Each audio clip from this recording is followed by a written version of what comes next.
প্রতিটা মেয়ের জীবনেই বাবার পরে বড় ভাইয়ের স্থান। তো আমার বেলাও ব্যতিক্রম নয়। হঠাৎ করে মনে চাচ্ছিল ভাইয়ের বাসায় যাব, যেই কথা সেই কাজ। মাকে বললাম ভাইয়ের বাসায় যাব। মা ভাইয়াকে বললো তোর বোনরা তোর বাসায় আসবে। বলার পরেই ভাইয়া তাগিদ দিতে লাগলো কবে আসবা কবে আসবা। হঠাৎ করে কেন যেন মনে হলো ভাইয়ের বাসায় সকাল থেকে আসবে এবং সারাদিন ভাইয়ের বাসায় বেড়াবো। অনেকেই বলতে পারেন ভাইয়ের বাসায় আসছে, এখানে স্পেশাল কে আছে? আসলে আমরা যুগের সাথে সময়ের সাথে তাল মিলিয়ে চলতে চলতে পরিবারকে সময় দেওয়ার কথা ভুলেই গেছি। আমরা কেউ কাউকে আসলে সেরকম ভাবে সময় দিতে পারছি না। আজকে এই বেড়াতে আসার কারণটাই ছিল একান্ত ভাবে পরিবারকে সময় দেওয়া। ভাইয়া সকাল থেকে ফোন দিচ্ছিল কখন আসবো কখন আসবো।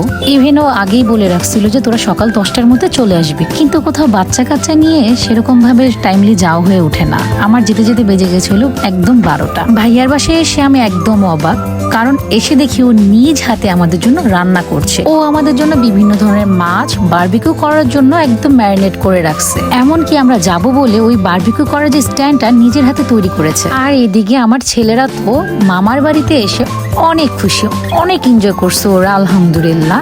আর আমার ভাতিজি দুইটাও মাশাআল্লাহ অনেক আনন্দ করেছে। ভাইয়া এই গরমের মধ্যে এত কষ্ট করে ও যে এগুলো করতেছিল দেখে আমার আসলে অনেক ভালো লাগতেছিল। আসলে ভাইরা বাবার সমতুল্য হয়। ও চুলা ধরানো থেকে শুরু করে সবকিছু আমাদের ডেকে ডেকে ডেকে ডেকে দেখাচ্ছিল যাতে আমরা এগুলো এনজয় করি এবং আমরা এগুলো পুরোপুরি উপভোগ করি। আরো কোনো রকম সহযোগিতা ছাড়াও একা একাই এই জিনিসগুলো করছিল। মাশাআল্লাহ। আমি, আমার আম্মা, আমার 2 বোন, ভাবি সবাই পাশে বসে বিভিন্ন রকম গল্প করছিলাম আর ও এক মনে কাজ করে যাচ্ছিল। ছেলে মানুষ একা একা অ্যারেঞ্জমেন্ট করছে সবকিছু, কারো সহযোগিতা নেয় নাই। একদম গরম চিকেনগুলো সে হাত দিয়ে উল্টায় পাল্টায় করতেছে। এগুলো দেখে আমার আম্মা বলল যে এভাবে তো বাবা তুমি ব্যথা পাবা, তার থেকে ভালো তুমি একটা কিছু নিয়ে আসো ঘর থেকে। তারপরে ভাবি ভাইয়াকে বিভিন্নভাবে হেল্প করলো এগুলো উল্টানোর জন্য। একে তো এখানে বারবিকিউর গরম হচ্ছে, তার উপরে পড়েছিল আজকে অনেক গরম। আমি ভাবতেই পারছিলাম না এই গরমে সে কিভাবে বসে আছে। আমরা কিন্তু লিটারেলি গরমে অনেকটা দূরে গিয়ে বসেছে, কিন্তু ও কিন্তু আমাদের জন্য শুধুমাত্র কষ্ট করে এই গরমের মধ্যে একদম সিদ্ধ হয়ে যাচ্ছিল। একে গরম, তার উপরে আবার এখানকার গরম, তো দুই মিলে ভাইয়ার অবস্থা খুবই খারাপ হচ্ছিল। আমরা দেখে বুঝতে পারছিলাম। আমাদের গরম লাগছিল বলে কিন্তু আমরা দূরে সরে গিয়েছিলাম, আমরা একটু বাতাস খেতে গিয়েছিলাম, ঘরে গিয়েছিলাম, কিন্তু স্টিল ওইগুলো সব একা একা নিজের হাতে করেছে।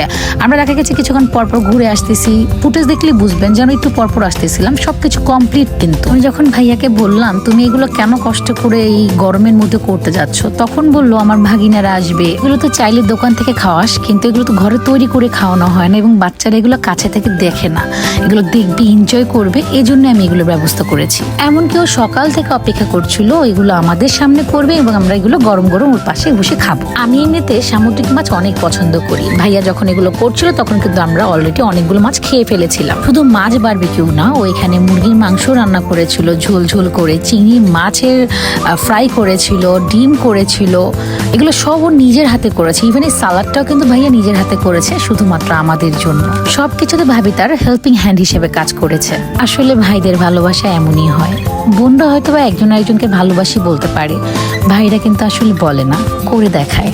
দুপুরে খাওয়ার পরে আমি 1 কাপ চা খাই, আর যখন ভাইয়া শুনতে পারলো যে আমি চা খাবো, ও নিজের হাতেই চাটা করে নিয়ে আসছে। আলহামদুলিল্লাহ, অনেক সুন্দর একটা দিন কাটালাম। আল্লাহর কাছে হাজার হাজার শুকরিয়া।